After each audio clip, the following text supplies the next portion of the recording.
دونوں فریقوں یعنی کافر و مومن کی مثال ایسی ہے جیسے ایک اندھا بہرا ہو اور ایک دیکھتا سنتا.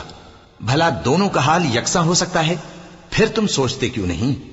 اور ہم نے نوح کو ان کی قوم کی طرف بھیجا تو انہوں نے ان سے کہا کہ میں تم کو کھول کھول کر ڈر سنانے اور یہ پیغام پہنچانے آیا ہوں کہ اللہ کے سوا کسی کی عبادت نہ کرو، مجھے تمہاری نسبت دردناک عذاب کا خوف ہے. تو ان کی قوم کے سردار جو کافر تھے کہنے لگے کہ ہم تم کو اپنے ہی جیسا ایک آدمی دیکھتے ہیں اور یہ بھی دیکھتے ہیں کہ تمہارے پیراؤ وہی لوگ ہوئے ہیں جو ہم میں ادنا درجے کے ہیں، اور وہ بھی سطحی رائے سے، اور ہم تم میں اپنے اوپر کسی طرح کی فضیلت نہیں دیکھتے بلکہ تمہیں جھوٹا خیال کرتے ہیں. فرمایا کہ اے قوم دیکھو تو اگر میں اپنے پروردگار کی طرف سے دلیل روشن رکھتا ہوں اور اس نے مجھے اپنے ہاں سے رحمت بخشی ہو جس کی حقیقت تم سے پوشیدہ ہو گئی ہے، تو کیا ہم اس کے لیے تمہیں مجبور کر سکتے ہیں جبکہ تم اس سے ناخوش ہو؟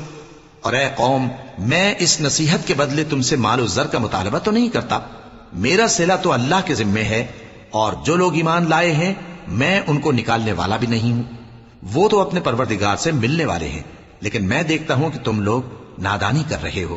اے میری قوم اگر میں ان کو نکال دوں تو اللہ کی گرفت سے بچانے کے لیے کون میری مدد کر سکتا ہے؟ بھلا تم غور کیوں نہیں کرتے؟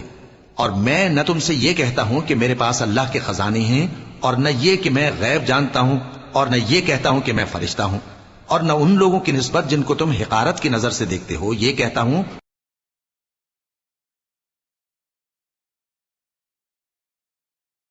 اسے اللہ خوب جانتا ہے.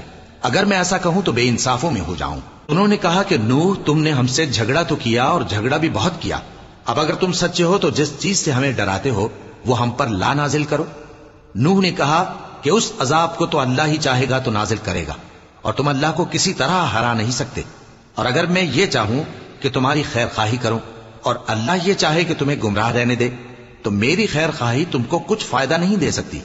وہی تمہارا پروردگار ہے اور تمہیں اسی کی طرف لوٹ کر جانا ہے.